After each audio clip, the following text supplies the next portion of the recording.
tardes, mis queridos hermanos. Les saludo en el nombre del Señor. En esta tarde quiero hablar sobre el camino solitario. En el Evangelio de Juan, capítulo 14, verso 9, Jesús se presenta a sus discípulos de esta manera. Yo soy el camino, la verdad y la vida. Nadie viene al Padre sino por mí. Jesús claramente le dijo a los discípulos que Él era el camino, no un camino, el camino. Sin embargo, en otra ocasión Jesús habló de dos caminos. Quiere decir que hay otros caminos. Jesús mencionó dos, un camino ancho por donde iba mucha gente y un camino estrecho donde pocas personas iban. Y Él les recomendó y les dijo, vayan por el camino angosto, o sea, el estrecho, porque es el que lleva a la vida eterna. Ese camino ancho parece más atractivo, más divertido, pero termina en perdición. El camino estrecho no es tan interesante, no es tan cómodo, no es tan fácil, pero es el único que lleva a la vida eterna. Por eso, en el capítulo 14 del Evangelio de Juan, Él claramente le dice a los discípulos, yo soy el camino. Estamos hablando de que para llegar a gozar de la eternidad con Dios, necesitamos ir a través de Jesús. No hay otra forma que podamos ir. ¿Y en qué dirección vamos nosotros? Bueno, gracias al Señor que cada uno de nosotros, los que estamos aquí conectados para escuchar este estudio, hemos decidido andar por el camino estrecho. El sabio Salomón dijo en una ocasión, hay caminos que al hombre le parecen derechos, pero su fin es camino de muerte. ¿Qué quiere decir que al hombre le parecen derechos? Que nuestra lógica, que la razón humana no le ve algo malo a esos caminos. Caminos son las vías por donde uno pasa, por donde uno viaja, por donde uno tiene que pasar. En la vida tenemos que pasar por muchas cosas y algunas de las cosas que nosotros tenemos que pasar no son voluntarias, son casi obligatorias. Por ejemplo, todos en algún tiempo de la vida tuvimos que ir a trabajar. Trabajar no es lo que uno quisiera, ni tampoco es lo más cómodo, pero es algo que se nos impone porque es la única forma de traer el dinero que va a sostener nuestra familia. Entonces nos esforzamos, nos levantamos temprano, que mejor preferiríamos quedarnos durmiendo, nos levantamos aunque no nos sintamos muy bien, de todos modos vamos al trabajo porque al final de la semana o al final del mes vamos a recibir un salario. Estos son caminos que hay que pasar por ellos obligatoriamente. Pero el Señor no se está refiriendo a eso. El Señor se está refiriendo en un sentido general el camino que lleva nuestra vida, en qué dirección, por encima de lo que hacemos a diario. Tenemos un camino principal que nos va a llevar o a la eternidad con el Señor o a la condenación. Ya sabemos con quién. Así que nosotros tenemos que decidir por nosotros mismos cuál es el camino que nosotros tenemos que tomar.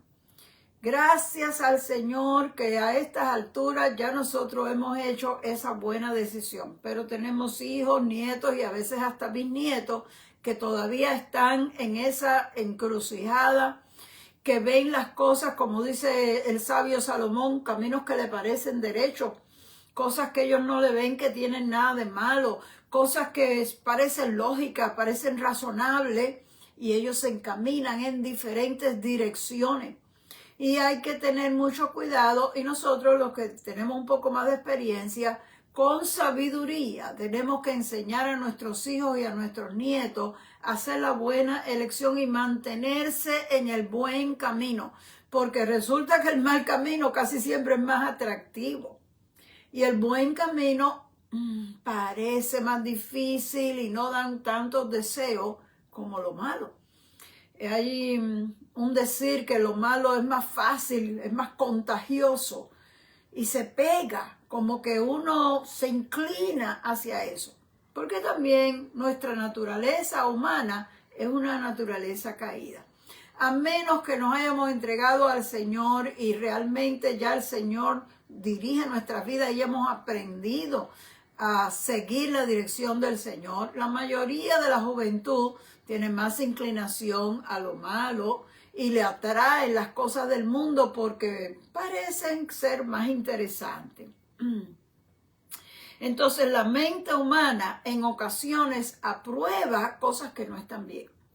Porque en nuestra mente, que ya hemos hablado en otras veces que nuestra mente es limitada, nosotros no lo entendemos todo, ni sabemos el futuro, solo vemos el presente.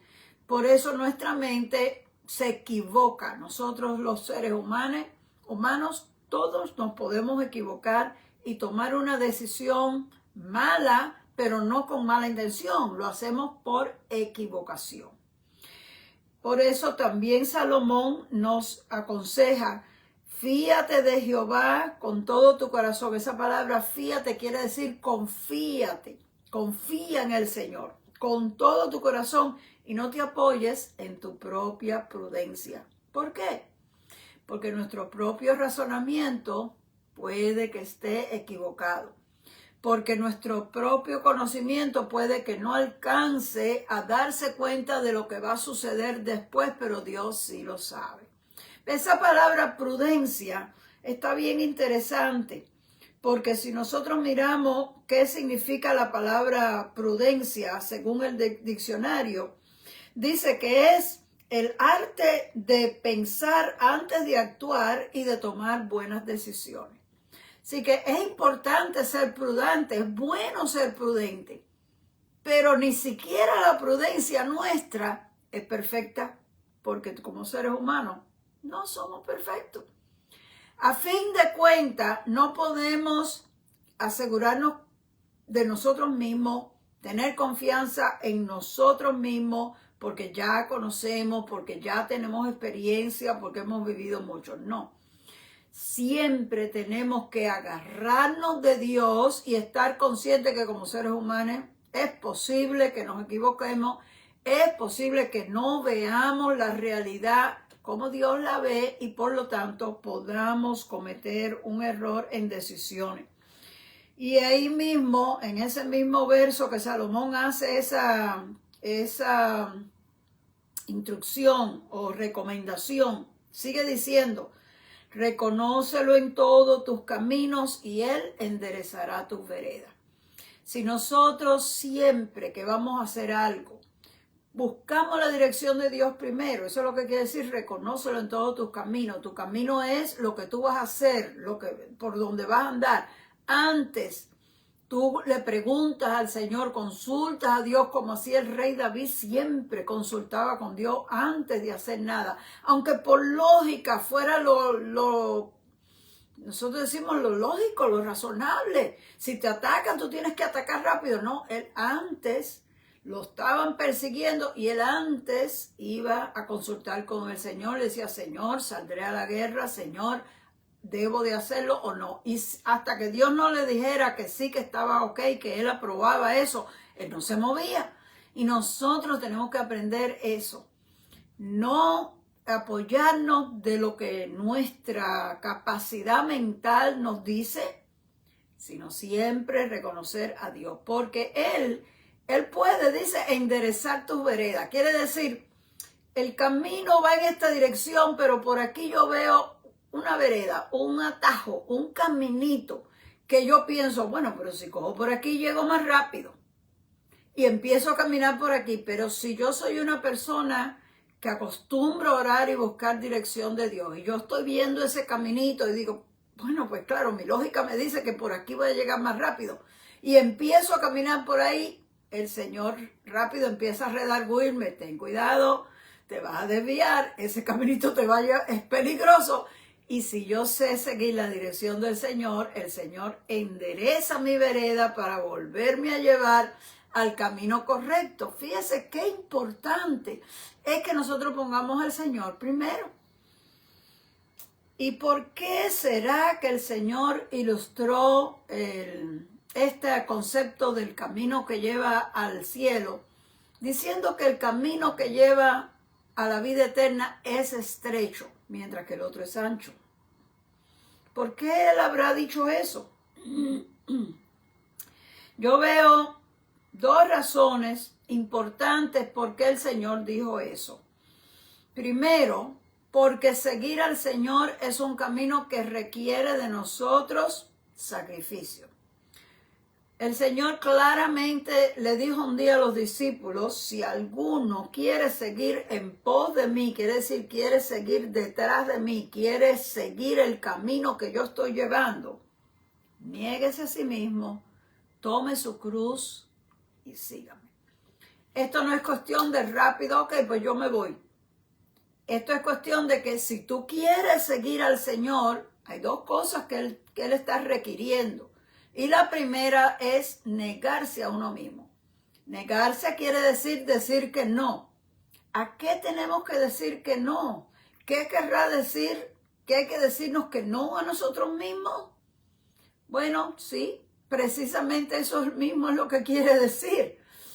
Todos nosotros tenemos en nuestra mente y en nuestro corazón ideas. Desde niño, a los niños pequeños tú le puedes preguntar y ya te dan una respuesta, aunque sea equivocada. ¿Qué tú quieres ser cuando seas grande? Y a veces los niños pequeños dicen algo que no tiene sentido. ¿Qué yo quiero ser cuando sea grande? Quiero ser pelotero, quiero ser chofer de camiones, quiero ser... Años después tú le preguntas la misma pregunta y te dan otra respuesta. ¿Por qué? Porque a medida que van creciendo, van viendo otras cosas y van haciendo mejores decisiones. Por eso el Señor nos dice, si ustedes quieren seguirme, lo primero que tienen que hacer es negarse a sí mismos. Porque muchas veces las cosas que nosotros queremos no están correctas. Pero en ese momento nos parecen que sí. En ese momento lo vemos como que esto es lo mejor y esto es lo que yo quiero o esto es lo que yo necesito. Yo tengo que hacer esto, yo tengo que lograr esto otro. Entonces el Señor dice, ok, vamos a empezar por aquí. Vamos a quitar de tu mente lo que tú quieres. Pero eso no está fácil. ¿Por qué yo quiero lo que yo quiero? Bueno, yo quiero lo que yo quiero porque yo creo que eso es lo mejor. O yo quiero lo que yo quiero, porque me gusta eso. Tenemos deseos, tenemos ilusiones, tenemos planes. A veces uno piensa en el futuro y uno dice, bueno, yo quisiera llegar a lograr, y uno tiene una serie de ideas en su mente, lo que a uno le gustaría. Pero ya nosotros sabemos que el Señor ha hecho planes con nosotros. Desde que nosotros llegamos a este mundo, Dios tiene un plan y un propósito ya designado para nosotros. Pero nos dio voluntad propia. Y cada uno tiene su imaginación, tiene sus ideas, y nosotros empezamos a planear qué es lo que nosotros queremos hacer. En cierto punto de nuestra vida, tenemos que parar y preguntarle al Señor, como dijo Pablo, aquel día que Pablo se encontró con Jesús en el camino a Damasco. Él iba decidido, él sabía lo que él quería, él estaba seguro de que lo que él estaba haciendo era lo que había que hacer, matar a todos los cristianos. ¿Usted se puede imaginar eso? ¿Cómo en una mente de una persona puede caber que eso es lo que hay que hacer? Pero sí. Porque según lo que uno ha aprendido, eso es lo que uno tiene en su mente. Pablo había sido aprendido en la enseñanza de los fariseos, completamente estrictos a que las cosas tienen que ser como dice la ley y si no, nada. Llegó Jesús. Pablo nunca conoció a Jesús personalmente. Él no vivía en Jerusalén cuando Jesús estaba ministrando. Él solo oía lo que los fariseos decían. Ustedes saben que los fariseos se pusieron en contra de Jesús y ellos fueron los que procuraron la muerte de Jesús, lo llevaron delante del gobernador y lo acusaron. Entonces Pablo lo único que está oyendo es lo que enseñan los fariseos. Los fariseos están enseñando que Jesús es un blasfemo. Los fariseos están enseñando que Jesús ha quebrantado la ley de Moisés. Por lo tanto, hay que eliminarlo. Como eso es todo lo que él conoce, y después que le dieron muerte a Jesús, él resucitó. Los discípulos empiezan muy contentos a predicar y anunciar que Jesús ha resucitado. Los fariseos están furiosos. Ahí está Pablo, en el grupo de los fariseos furiosos. ¿Qué pensó Pablo? Que pues Pablo era una persona de un temperamento fuerte. Dios, no, pues yo voy a hacer algo. Eso no es nada más que nosotros aquí en la reunión digamos y gritemos y vamos a llevar esto a la acción. Entonces él buscó cartas que le dieran autorización para arrestar a los cristianos. Vamos a acabar con esta secta, decían ellos. Cuando él iba de camino para Damasco, Jesús se le revela. ¿Por qué? Porque Jesús sabía que Pablo, aunque estaba completamente equivocado, era un hombre sincero y era un hombre que amaba a Dios. Mi querido hermano, hay gente sincera y hay gente que ama a Dios que están completamente equivocados porque desde pequeños han sido enseñados en religiones falsas. Pablo era uno. No, él no estaba en una religión falsa. Él era judío y conocían la ley de Dios.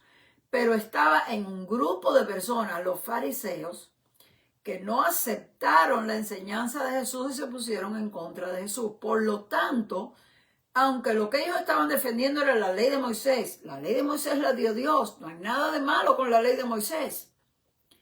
Pero como ellos no aceptaron a Jesús, que en toda la ley y los profetas se hablaba del ministerio de Jesús y ellos no lo pudieron entender, ahora están actuando fuera de orden, completamente contrarios, completamente rebeldes a lo que es la voluntad de Dios.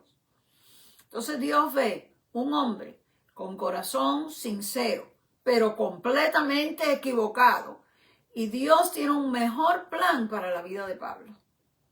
Dice, un hombre como este puede ser un tremendo predicador, pero tengo que sacarlo del error en que él está y traerlo a la verdad. Entonces el Señor se le atraviesa en el camino y cuando él ve esa luz y ese resplandor, él se da cuenta que es una revelación de parte de Dios. Cae al suelo, queda ciego. No sabe lo que está pasando, pero esa luz tan grande que vio le dio a entender que era algo divino. Y le pregunta asustado, Señor, ¿quién eres? Y el Señor le responde, yo soy Jesús, el que tú estás persiguiendo.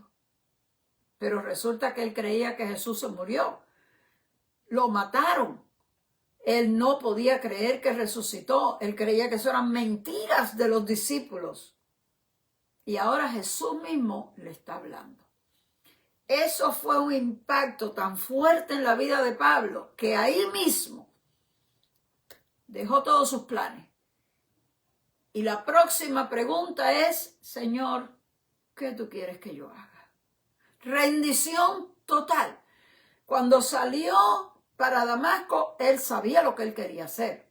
Él estaba seguro de lo que él quería hacer. Pero cuando se encontró con Jesús y se dio cuenta que estaba equivocado, que lo que él iba a hacer era un disparate, porque él iba a arrestar a los cristianos porque están diciendo que Jesús vive, y es verdad que Jesús vive porque se le ha revelado y le está hablando. Se rinde totalmente y se pone a su disposición con una sola pregunta. Señor, ¿qué tú quieres que haga? Qué interesante la manera en que obra Dios. Ustedes se dan cuenta. Yo no me canso de darle gracias a Dios por su amor y por su misericordia. Porque era para que Dios dijera, este hombre no sirve para nada. Hay tantas otras personas que yo puedo utilizar, pero no. Jesús dice, este hombre yo lo puedo cambiar. Y en vez de ser un perseguidor, puede ser un predicador. Si él se rinde, porque todo es voluntario, entonces Jesús se le enfrenta y Pablo se rinde. Pero Jesús sabía que él era un hombre fuerte y dominante. Ahí mismo el Señor podía haber hablado con él y explicárselo todo. pero el Señor nos hace pasar por unos procesos porque Él conoce nuestra manera de ser y que nosotros de la noche a la mañana no podemos procesar las cosas tan rápido. Entonces Jesús le dice, levántate, ve a Damasco y espérate ahí. Alguien te va a decir lo que tú tienes que hacer. Cuando él se levanta, se da cuenta que está totalmente ciego, ya no puede ir para ningún sitio. Ahora él necesita que alguien lo lleve, que alguien lo hospede, que alguien cuide de él. Imagínense un hombre como Pablo, que siempre fue autoritario y exigente. Ahora necesita que alguien lo ayude porque está ciego y no puede hacer nada. Y se le metió un temor tan grande porque él sabía que aquella visión había sido de parte de Dios. Entendió que estaba completamente equivocado, pero era temeroso de Dios. Su decisión fue, voy a orar y ayunar. Gracias a Dios por gente que sabe humillarse delante de Dios. Que no importa hasta dónde tú hayas errado, puedas humillarte delante de Dios y esperar que Dios te dé direcciones. Y ahí él esperó hasta que Dios envió a Ananías que orara por él, recibiera la vista, y entonces tampoco era para empezar rápido. Ahí la Biblia dice que él enseguida quería predicar, pero la gente le tenía miedo porque todo el mundo sabía que él era un hombre malo. Tuvo que irse tranquilito con Bernabé, salirse de la ciudad y pasar por un proceso de entrenamiento para que también la gente se fueran aplacando y fueran entendiendo que él sí se había entregado al Señor y había cambiado, para que después de 13 largos años pudiera comenzar un ministerio. Así que los procesos de Dios se llevan tiempo. Dios no actúa a lo loco, pero Dios actúa a través de nosotros mismos. El Señor nos da la prerrogativa, no sé qué palabra usar, de decidir lo que nosotros queremos hacer. No estamos obligados, pero el Señor sí nos muestra que Él tiene unos planes. Entonces, si nosotros queremos servir al Señor, tenemos que negarnos a lo que ya nosotros habíamos planeado. A esos planes e ideas que nosotros teníamos, esas ilusiones, a esas ambiciones, porque a veces queremos lograr ciertas cosas, alcanzar ciertos puestos, ciertos grados, no sé cuántas cosas pudiéramos tener en mente, pero Dios lo sabe. Y Dios es paciente. Él sabe que eso es normal y es natural, no hay nada de malo en tener ideas y planes, pero para poder servir al Señor conforme a la voluntad de Dios, tenemos que poner todo eso en un segundo plano y disponernos a hacer lo que el Señor nos diga que hagamos. Esa frase de niéguese a sí mismo es el primer requisito de Dios. Y el segundo, que dice en ese mismo verso, dice, tome su cruz cada día y sígame.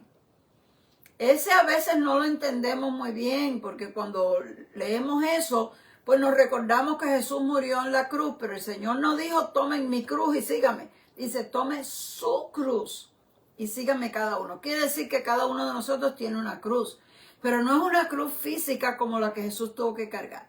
La cruz en los tiempos de Jesús era la sentencia de muerte. Hoy en día, en este país, la sentencia de muerte es la silla eléctrica. En otros países, la sentencia de muerte es paredón. En otros países puede ser cámara de gas. Hay diferentes en cada nacionalidad.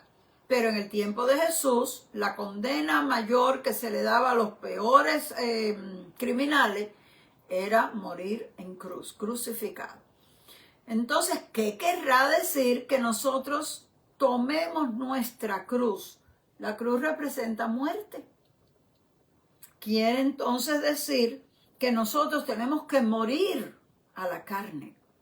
Pablo dijo en una ocasión, ya no vivo yo, pero Cristo vive en mí.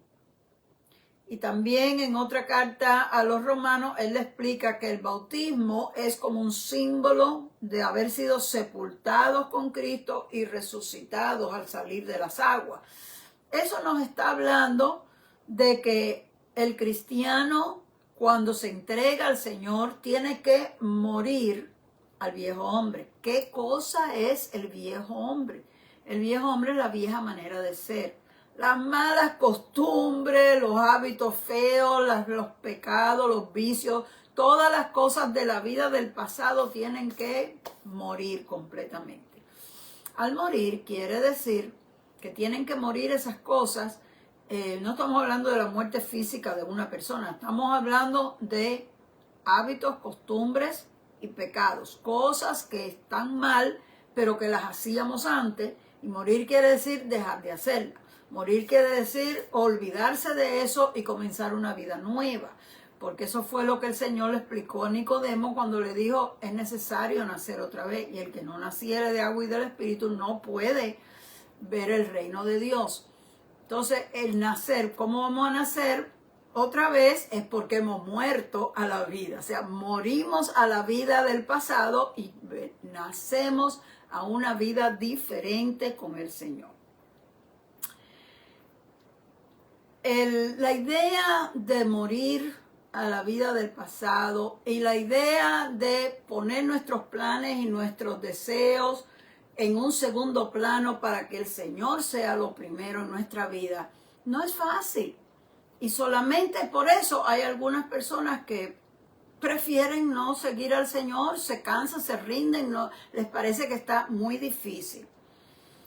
Algunas personas, cuando se convierten al Señor, si los demás en su familia no se convierten, pasan tribulaciones. Porque la misma familia se le vuelve en contra. Ese es el testimonio de mi mamá. Mi mamá nació en una familia muy católica y ella cuando conoció al Señor ya ella se había casado. Entonces ella se conoció al Señor y se convirtió con todo su corazón. Pero mi papá no quiso convertirse porque le pareció que eso estaba mal. Estaba tan seguro de que la iglesia católica era la única iglesia verdadera que él más bien pensó que mi mamá se había equivocado. Se había ido a una herejía. Ella era la que estaba mal, él es el que estaba bien y no quiso ceder nunca por muchos años.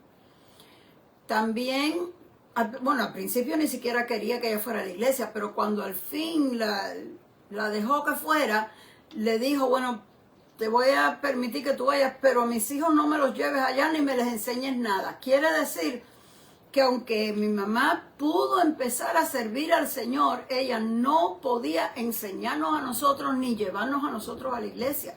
Nosotros íbamos a la iglesia católica con mi papá mientras ella iba sola.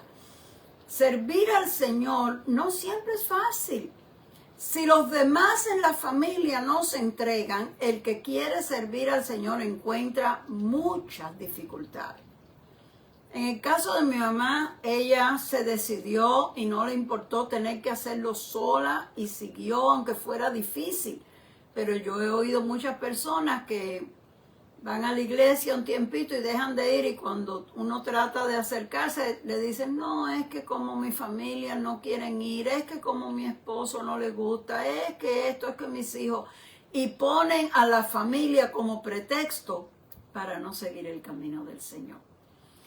Pero cada uno de nosotros necesita saber que aunque sea difícil, eso es lo que el Señor espera de nosotros. Y que tenemos que esforzarnos para seguir en ese camino por la razón de que ese es el único camino. Jesús dijo, yo soy el camino. No hay otra forma de alcanzar salvación sino solamente a través de Cristo. Muchos no quieren verse solos. Se sienten presionados, necesitan el apoyo de los demás. Y hay hasta países donde... Hay algunos países que el evangelio no es permitido, es algo como prohibido. Y cuando una persona se convierte al evangelio, hasta los mismos padres, los mismos familiares tratan de matarlo. Así que la persona se convierte al evangelio, corre peligro de que lo maten aún sus seres más cercanos. Tiene que huir, tiene que esconderse. A nosotros no es tan difícil y se nos hace difícil. Imagínense. Personas que viven en países como esos, qué decisión tan difícil tienen que tomar. Pero Servir al Señor requiere que nosotros hagamos una decisión firme, que está basada en una convicción profunda de que lo que hemos recibido es la verdad, como el apóstol Pablo. Pablo estaba muy equivocado, pero creía que estaba en la verdad hasta que se encontró con Jesús. Y cuando se encontró con Jesús se dio cuenta que había tenido una revelación divina, porque él vio ese resplandor y luz del cielo y oyó una voz que no era una voz natural. Dicen que era una voz que parecía más bien como truenos. Los demás que estaban con él les pareció que eran truenos, pero él oyó claramente la voz de Jesús hablando con él. Igual pasaba con Moisés. Cuando Dios le hablaba a Moisés en el monte Sinaí, el pueblo escuchaba y decía que era como truenos la voz de Dios. Pero Moisés oía claramente lo que Dios le estaba diciendo. Es algo muy impresionante cómo Dios se puede revelar a una persona y los demás están ahí, ven y oyen algo, pero no entienden nada. Porque Dios está tratando con una persona específica. Dios es un Dios único y Dios conoce nuestros corazones. Pero nosotros no escogimos ir por el camino estrecho para complacer nuestros propios gustos, para buscar nuestros propios beneficios. No, eso no fue el caso. Escogimos este camino porque sinceramente queríamos entregarnos a Dios, aquel que nos amó de tal manera que dio su vida para salvarnos. Escogimos este camino porque valoramos más las riquezas eternas que las riquezas terrenales. Escogimos este camino porque sabemos que ninguna otra forma nos puede llevar a la vida eterna. Escogimos este camino porque el otro, aunque parezca más agradable, tiene un final fatal que no queremos ni pensar en terminar de esa manera. Bueno, los discípulos, los 12 discípulos que seguían al Señor, ellos sí que lo dejaron todo. Literalmente ellos salieron de sus casas para seguir con Jesús donde quiera que el Señor iba. Ellos todos tenían familia. A lo menos la Biblia menciona que Pedro tenía esposa y suegra. No dice si los demás eran solteros o casados, pero tenían familia y dejaron todo y iban con Jesús de pueblo en pueblo. Pedro sabemos que era un hombre casado y dejó todo y servía al Señor. Yo estoy segura que en algún momento que estuvieran cerca del pueblo, ellos podían ir y visitar sus familias, compartir con sus familias de alguna forma y luego volverse a reunir con el Señor. Esa es la idea que yo tengo de cómo se movía el grupo. Pero de todos modos era un sacrificio, porque ellos tenían que ir a Jesús y el Señor se iba a diferentes pueblos. En aquellos tiempos no había tanta facilidad de transportación, eso era caminando, o sea, que quiere decir que si ellos iban a un pueblo lejos, por donde estuvieran se tenían que quedar y dormir y de ahí iban para otro lugar, posiblemente estaban 2 o 3 días fuera antes que pudieran volver a pasar por su casa. Era un sacrificio que ellos tuvieron que hacer. Para nosotros no es de esa manera, nosotros servimos al Señor desde nuestros hogares y con todo. El Señor le dijo a sus discípulos que el que no estuviera dispuesto a dejar padre, madre, mujer o hijos o casas o tierras por causa de Él, no podía ser su discípulo. ¿Será diferente para nosotros hoy en día? No, porque la palabra aborrecer que el Señor usó no necesariamente significa odiar o caerle mal a la persona, solamente significa ponerla en un segundo plano. Poner a Dios en el primer lugar de tu vida y todo lo demás segundo plano. Los discípulos les tocó salir de su casa y estar días afuera para seguir al Señor. Nosotros no tenemos que hacer eso, sin embargo, nosotros tenemos que tomar unas ciertas decisiones en algunos momentos que nos requieren que pongamos al Señor primero y la familia después. Y la familia siempre ha sido algo muy importante para cada uno de nosotros. Y no le vamos a restar importancia. Es verdad, nuestra familia es importante. Pero nunca nuestra familia puede ser más importante que Dios. Ahí es donde nosotros tenemos que entender que Dios siempre tiene que ir primero. Y Dios espera que cada uno de nosotros sepa ponerlo a Él primero. Lo que Dios quiere va primero que lo que mi familia quiere. La voluntad de Dios tiene que estar primero que la voluntad mía, o la voluntad de mis hijos, o la voluntad de mi esposo siquiera.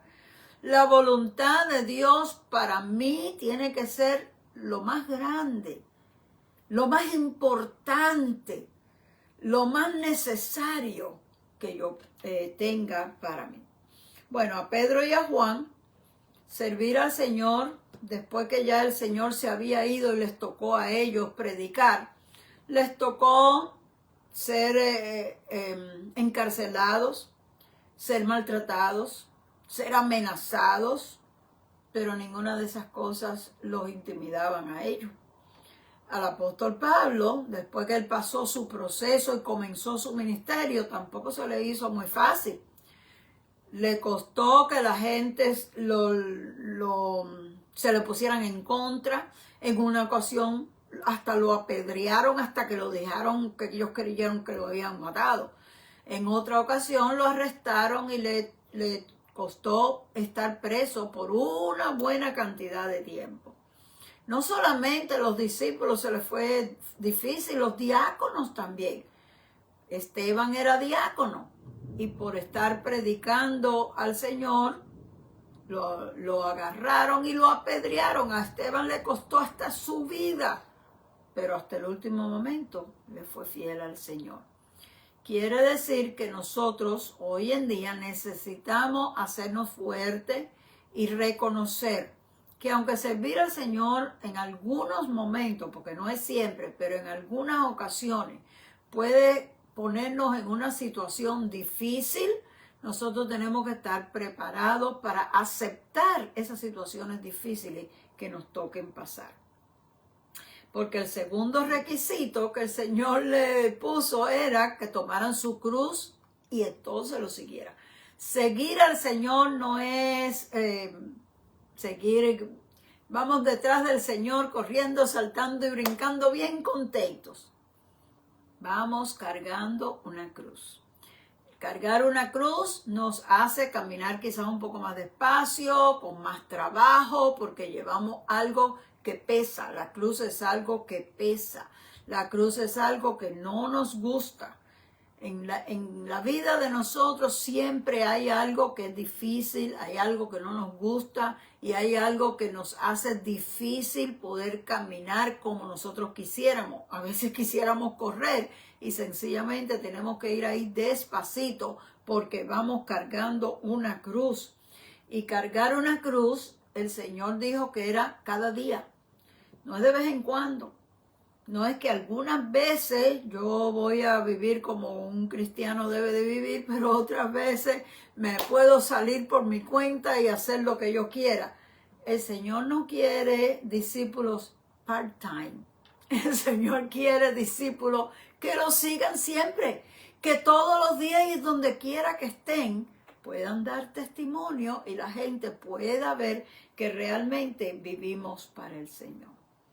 Mi querido hermano, usted y yo hemos hecho la mejor decisión del mundo cuando escogimos seguir el camino estrecho.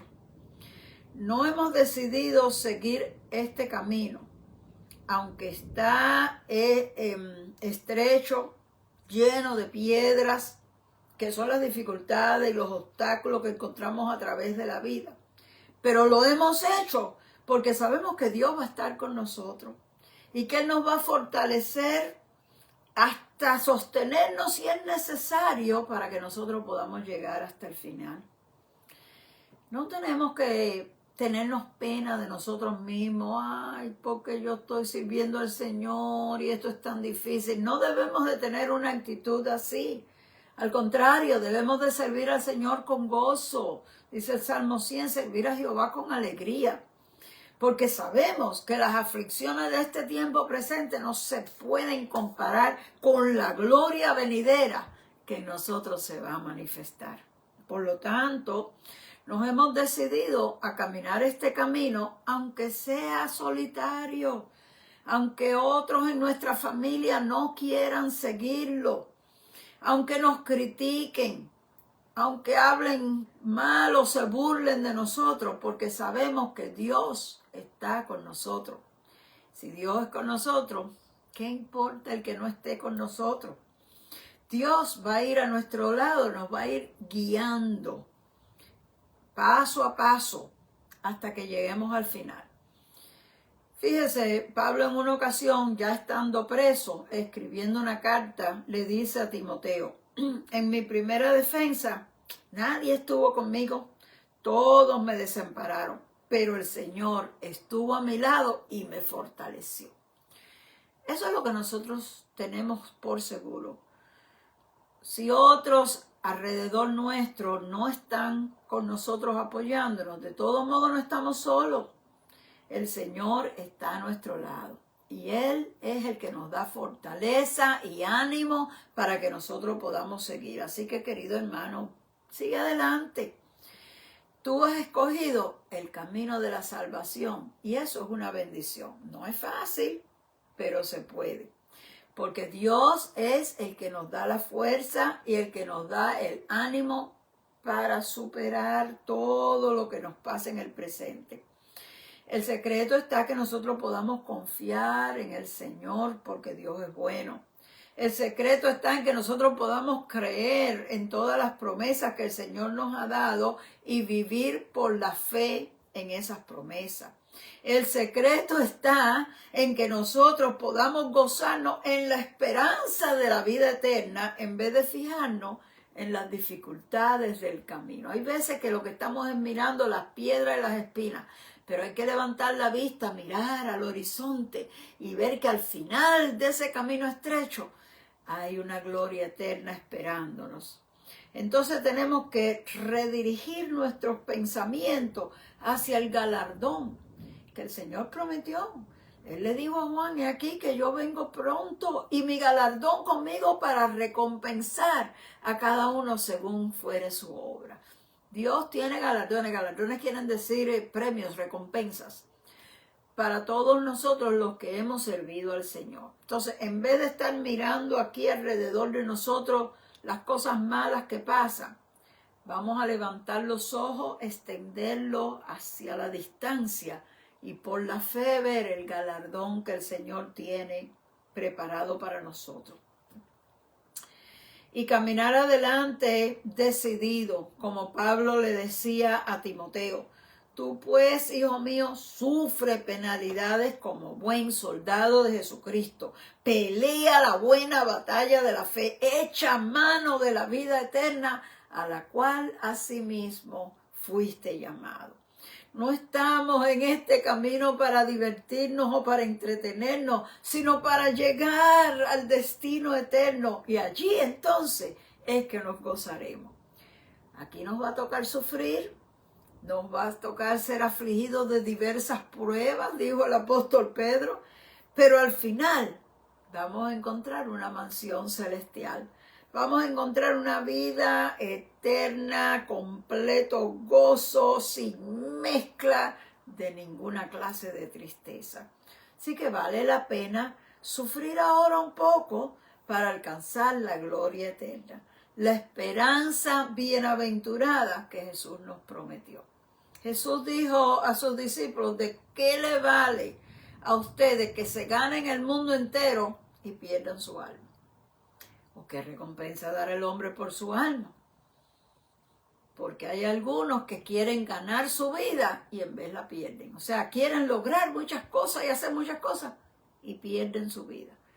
Pero hay algunos que pierden su vida, en otras palabras, no se esforzaron en alcanzar lo que deseaban tener toda su vida, sino que dedicaron su vida a Dios. Parece que la perdieron, parece que malgastaron su tiempo, pero ganaron la vida eterna. Y ojalá tú y yo estemos en ese grupo, que aunque no hayamos logrado ideales que cuando éramos jovencitos queríamos lograr, no nos sintamos fracasados porque no logramos esas cosas, sino que nos sintamos bendecidos porque obtuvimos la bendición más grande, la bendición de Jehová. Esa es la que enriquece y no añade tristeza con ella.